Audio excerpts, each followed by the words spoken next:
नमस्कार। फिर से एक बार स्वागत है मेरे चैनल पर। मैं हूं राज। आप देख रहे हैं हाईवे 33। दोस्तों, आज की जो कहानी है, घटना है, ये भरत जी ने भेजा है। भरत जी सासाराम जिले बिहार के रहने वाले हैं और ये घटना जब हुआ था तो भरत जी की उम्र करीब 25-26 साल की थी और आज इस घटना को लगभग 20 साल बीत चुका है। भरत जी अब 45-46 साल के हो चुके हैं। तो चलते हैं इनकी कहानी में। लेकिन दोस्तों, आपने मेरे चैनल को सब्सक्राइब नहीं किया है तो जल्दी से कर लीजिए और साथ में बेल आइकन को दबाना मत भूलिएगा। चलते हैं आज की हाईवे 33 के इस सफ़र पर। दोस्तों, मेरा नाम भरत है। मैं बिहार का ही रहने वाला हूँ और मैं खेती बाड़ी का ही काम था हमारा गांव में। मेरा जो गांव था एक रेलवे स्टेशन के 1-1.5 किलोमीटर की दूरी पर था। रेलवे पटरी के नज़दीक ही मेरा खेत वगैरह भी थे और मेरा गांव भी था। हम खेती बाड़ी के ही काम में ज़्यादातर लगे रहते थे। मुझे एक काम से एक रिश्तेदार के यहाँ जाना पड़ा शहर में और मैं पहुँचना ज़रूरी था, तो मैं सुबह सुबह ही ट्रेन पकड़कर अपने रिश्तेदार के पास पहुँच गया था। कुछ सरकारी काम करवाने थे उनसे और उस काम में करीब शाम का 7 बज चुका था। मैं जब उनके घर से विदा हुआ तो करीब 8 रात का बज चुका था। अब मैं दौड़ते हुए स्टेशन पर पहुंचा था क्योंकि कहीं ट्रेन देर ना हो जाए, मुझे पहुंचने में मेरी ट्रेन निकल ना जाए। वैसे तो बहुत सारी ट्रेनें थी, लेकिन जब मैं स्टेशन पर पहुंचा तो देखता हूं कि वहां तो बहुत ज़्यादा भीड़ लगी हुई है। प्लेटफार्म पर लोग ही लोग दिखाई पड़ रहे हैं। मैंने पता किया तो पता लगा कि ट्रेन जो भी आ रही है काफ़ी लेट है और इसी चक्कर में इतना भीड़ लगा हुआ था। मैं वहाँ बैठ कर के इंतज़ार करने लगा था। वहाँ से हमारी जो स्टेशन की दूरी थी लगभग 2-2.5 घंटे की सफ़र थी। मतलब इस वक्त भी हम चलें तो 11, साढ़े 11 या 12 बजे के आसपास रात में पहुँच सकते थे मज़े से। और इंतज़ार करते करते आखिर ट्रेन आ गई। ट्रेन में बहुत ज़बरदस्त भीड़ था। पीछे से ही ट्रेन भरकर आ रही थी और यहाँ भी लोग बहुत ज़्यादा थे ट्रेन में चढ़ने वाले। मेरे पास में एक थैला था। अब मैं बच्चों के लिए उसमें मिठाई रखा हुआ था और कुछ कागज़ थे, पेपर थे काम के।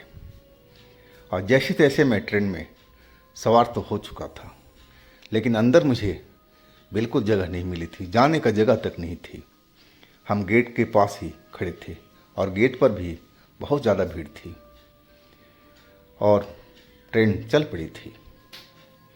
अगला जो स्टॉपेज आया तो वहाँ पर काफ़ी लोग ट्रेन से उतरे। तब जा कर के मुझे खिड़की के साथ वाला सीट मिल चुका था और मैं अपना चैन की सांस लेकर के और उस सीट पर बैठ गया था। ट्रेन काफ़ी देर से रुकी हुई थी और तभी एक भीख मांगने वाला जैसा बंदा मेरे खिड़की के सामने आकर के अचानक खड़ा हो गया। बिखरे हुए बाल, बढ़ी हुई दाढ़ी। मुझे देख कर के आश्चर्य, मैं डर गया था। अचानक खिड़की पर जो आकर के खड़ा हो गया था।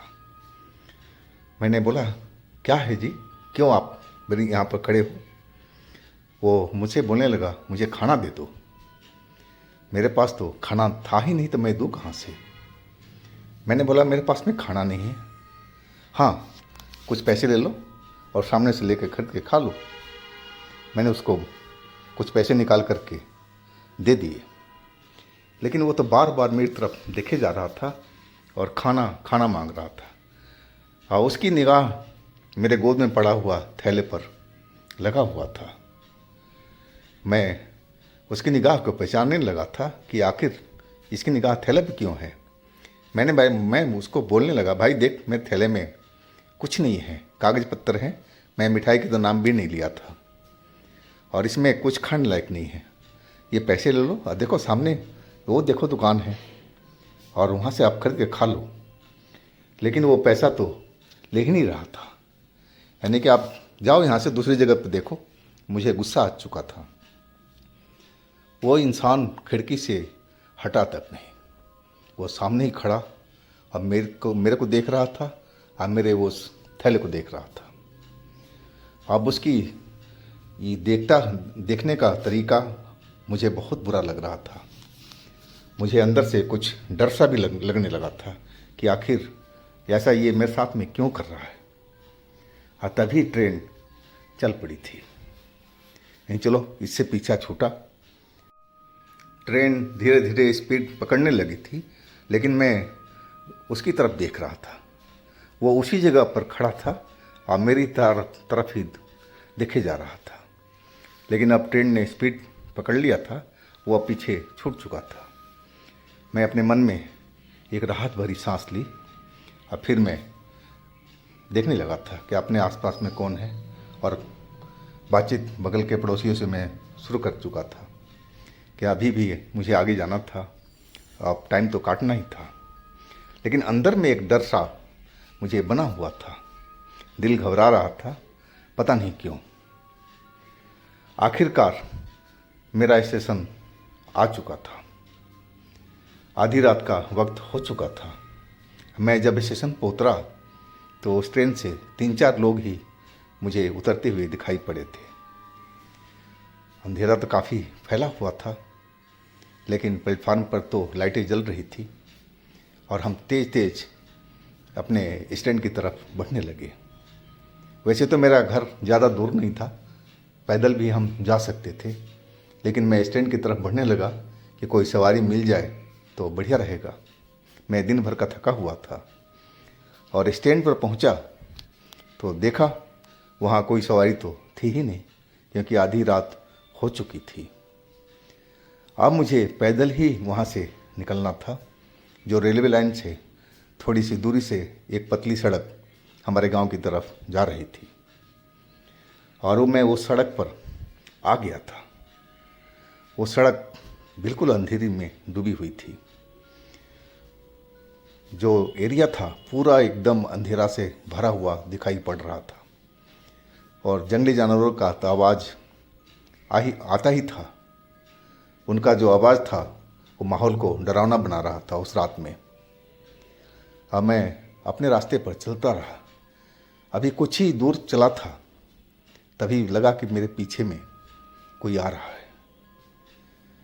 मैंने सोचा कि शायद कोई ट्रेन से उतरा होगा, वो हमारे पीछे ही वो आ रहा होगा। मैं इस पर ज़्यादा ध्यान नहीं दिया, लेकिन जितना मैं तेज़ चलता था उतना ही तेज़ पीछे से चलने की आवाज़ आती थी, और जैसे मैं स्लो होता था वैसे ही आवाज़ स्लो हो जाती थी चलने की। तब मैंने पीछे मुड़ करके देखा कि आखिर जो भी इंसान या तो तेज़ चल रहा हो तो मेरे से तेज़ निकल जाएगा या फिर पीछे ही रह जाएगा। लेकिन मेरे को पीछा क्यों कर रहा है? जब मैं तेज़ चल रहा हूँ तो तेज़ चल रहा है, जब मैं धीरे हो रहा हूँ तो धीरे हो रहा है। आखिर है कौन ये? पीछे देखा तो मेरी सांस तो थम गई थी डर के मारे। मुझे वही शक्ल वाला इंसान नज़र आया जो मुझे वो स्टेशन पर दिखा था, जो मेरी खाना मांग रहा था, मेरी थैले की तरफ निगाह किए हुए था। अब तो जैसे मेरे शरीर से पसीना निकलने लगा था। मैं तो पहले ही उसको देख करके ट्रेन में ही डर चुका था। अब उसको अपने सामने देख अब तो मेरी हालत ख़राब हो चुकी थी। अब मैं वहाँ से दौड़ लगाया, लेकिन मैं जितना तेज़ भागता था उतना ही तेज़ वो भी मेरे पीछे दौड़ रहा था। आखिर कौन था, अब मेरे पीछे क्यों लगा हुआ था? मुझे ये समझ में नहीं आ रही थी आखिर मुझसे क्या चाह रहा है। और तभी मैं दौड़ते दौड़ते देखने लगा कि एक जगह मुझे आग जलती हुई दिखाई पड़ी, और वहाँ पर 2-3 लोग बैठे हुए थे आग के पास में। और वो जो आग जला हुआ था, रोड के किनारे बाएं साइड में एक आम का पेड़ था, और वहाँ पर एक खाली जगह थी, और वहाँ पर आग जल रही थी। और मैं समझा कि चलो उसी जगह पर भागा जाए, वहाँ तो लोग हैं और हमारी मदद तो ज़रूर करेंगे उस इंसान से, या जो कोई भी है। अब मैंने दौड़ लगा करके उस आग वाले स्थान पर, जगह पर पहुंच गया था और मैं डरा हुआ था। मैंने देखा वहाँ पर 3 लोग थे और आग के पास बैठे आपस में बात कर रहे थे। अब मैं जब दौड़ता हुआ उनके पास में गया तो वो तीनों मेरी तरफ देखने लगे थे आश्चर्य से, मतलब क्या है, इतने तुम कैसे घबराए हुए हो, उनका कहने का मतलब था। अब मैं हाँफता हुआ उनको बोलने लगा, भाई मेरे पीछे कोई लगा हुआ है, समझ में नहीं आ रहा कि कौन है, अब मुझसे क्या चाहता है। उनमें से एक उठ करके खड़ा हुआ और वो देखने लगा, बोला, तुम्हारे पीछे तो कोई नहीं है, देखो तुम पलट करके। मैंने देखा, वास्तव में जो वो बंदा था अब मुझे नज़र नहीं आ रहा था। मुझे विश्वास नहीं हो रहा था कि इतना जल्दी वो कैसे गायब हो सकता, तो वो तो मेरे पीछे ही दौड़ रहा था, ऐसा संभव ही नहीं था। लेकिन वाकई में वो नहीं था। मैं डरा हुआ था। मैं सोचा थोड़ी देर यहीं पर बैठ जाता हूँ और मैं आग के पास में बैठ गया था। हालांकि अभी सर्दी का स्टार्टिंग महीना था, इतना ठंड भी नहीं था, लेकिन मैं डर के मारे उस जगह पर बैठ गया था और जो इंसान खड़ा हुआ था देखने के लिए वो भी आग के पास में बैठ गया था। मैं सोचने लगा कि आखिर ये इंसान तीनों कौन हैं और मैं इनको जानता नहीं हूँ। अगर आसपास के होते तो मैं ज़रूर पहचानता, लेकिन तीनों वो लोग मेरे लिए बिल्कुल अनजान से थे। मैं उनसे पूछने लगा कि भाई जी, आप लोग किस गांव के हो और इस पेड़ के पास में आप लोग क्यों इतनी रात को आग जला के बैठे हो, क्या किस चीज़ की रखवाली कर रहे हो। मेरी बात सुन कर के वो कुछ भी नहीं बोले, चुपचाप एक दूसरे की तरफ देखते रहे। और फिर जो इंसान खड़ा होकर के बोला था कि अब वो चला गया है, वह बोलने लगा कि भाई, तुम अगर यहाँ से अपनी जान बचाना चाहते हो ना तो आराम से बैठे रहो, नहीं तो जाओ तुम यहाँ से। हमसे सवाल मत करो कि हम कौन हैं और यहाँ क्या कर रहे हैं। उनकी बात सुनकर के मैं और डर चुका था। शायद उनको पता था कि हमारा पीछा कौन कर रहा था और मुझसे क्या चाहता था। अब तो खुले शब्दों में उन्होंने बोल दिया था कि जान बचाना है तो यहाँ बैठे रहो और नहीं तो यहाँ से जा सकते हो। और मैंने वही किया। चुपचाप बिल्कुल हो चुका था कि मुझे अपनी जान की परवाह थी। और वो फिर आपस में बात करने लगे थे, लेकिन उनकी जो बात थी, भाषा थी, वो मुझे बिल्कुल भी समझ में नहीं आ रही थी। वो किसी अनजान भाषा में बात किए जा रहे थे। और तभी दूसरी साइड से, रेलवे स्टेशन की साइड से मुझे कोई गाड़ी आती हुई दिखाई पड़ी और वो जो गाड़ी जो थी वो हमारे गांव की तरफ ही होकर के जाना था। और मैं वहाँ से उठ कर के खड़ा हो गया था रोड की साइड पर कि कोई भी गाड़ी होगी मैं हाथ रोक दूंगा ताकि मुझे अपनी जगह तक, गांव तक पहुंचा सके। और जैसे ही मैं खड़ा हुआ वहाँ पर, वो गाड़ी आकर के मेरे सामने रुक गई थी, क्योंकि मैं बीच रोड में खड़ा था। मैं जब देखा तो एक ट्रैक्टर था, सिर्फ इंजन था, पीछे का ट्रॉली नहीं थी और वह मेरा गांव का ही ट्रैक्टर था। शायद कहीं से काम करके आ रहा था या कहीं से भी आ रहा हो। और मुझे देखते ही पहचान गया, अरे भरत, तुम यहाँ पर क्या कर रहे हो। यानी कि भाई मुझे बिठा लो, मुझे डर लग रहा है। और मैं जल्दी जल्दी सब बातें बताने लगा। तो बोला, तुम क्या कह रहे हो। यानी कि हाँ, मैं सही कह रहा हूँ। तो कहाँ है वो तीनों लोग और वो जिसके बारे में तुम बात कर रहे हो, आग कहाँ जल रही है। मैं पेड़ के साइड में हाथ दिया, यानी कि देखो वो 3 लोग बैठे हुए हैं और शायद वो जानते हैं कि मेरे पीछे कौन पड़ा हुआ है। वो हंसने लगा ट्रैक्टर वाला, बोला, तुम पागल हो गए हो या कोई नशा करके आए हो। मुझे दिखाओ कहाँ पर है तीनों लोग और कहाँ आग जल रही है। मैं मुड़ करके देखा तो ना तो वहाँ पर आग जल रही थी, ना वो तीनों लोग थे। मैं एकदम हैरान सा रह गया। अब मुझे तो पक्का विश्वास हो चुका था कि ये सब भूत प्रेत ही थे और मेरे साथ में कोई खेल खेल रहे थे। मेरा दिल एकदम अब डर चुका था और मैं देरी नहीं किया उस ट्रैक्टर पर सवार होने में, यानी कि भाई अब जल्दी से मेरे को पहुंचाओ गांव, मुझे बहुत डर लग रहा है अब। और आखिरकार हम सही सलामत अपने घर पर पहुंच चुके थे, लेकिन दिल में एक दहशत सी भरी हुई थी। डर तो अभी भी मुझे लग रहा था, शरीर ऐसे लग रहा था बिल्कुल जैसे हल्का हुआ पड़ा हो डर के मारे। और मैं सारी बातें अपने माता पिता से बताई। मैं माँ से बोला कि माँ देख, ऐसे ऐसे रास्ते में सब मेरे साथ में घटना हुई है, आखिर कौन थे ये लोग और मुझसे क्या चाहते थे। मेरी सारी बातें सुनकर के माँ डर चुकी थी, कुछ बोल नहीं रही थी। और पिताजी मेरी तरफ देखे जा रहे थे और फिर अचानक बोले कि बेटे तेरे थैले में क्या था। मैंने बोला पिताजी बस वही कागज़ पत्तर था और हाँ, बच्चों के लिए मैंने मिठाई का एक डब्बा खरीद कर रखा था। अब पिताजी बोल पड़े कि बेटे सारी फसाद की डर जो जड़ है वो तेरी डब्बे वाली मिठाई ही है। आज शनिवार का दिन है और ख़ास करके आज अमावस्या है, तुझे पता होना चाहिए। मुझे शनिवार तो याद था और लेकिन अमावस्या का मुझे मालूम नहीं था, मैं इतना जानकार भी नहीं था। तो बोले कि सब यही सब बात है बेटा, वो मिठाई की वजह से तेरे साथ में ये सब घटना हुई है। वो जो स्टेशन पर तुझे भिखारी मिला था वो कोई भिखारी नहीं था, वो ज़रूर कोई भटकती हुई आत्मा थी या फिर कोई प्रेत था।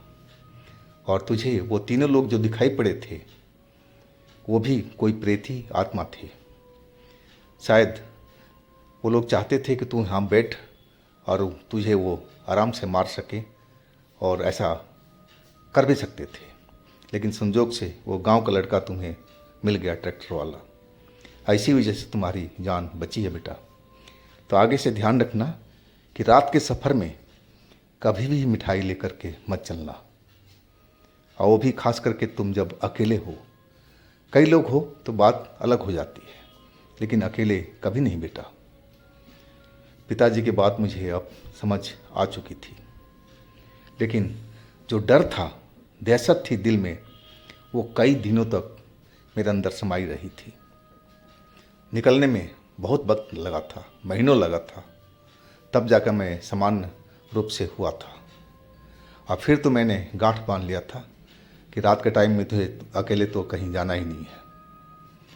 और इस घटना के तो अब सालों बीत चुका है।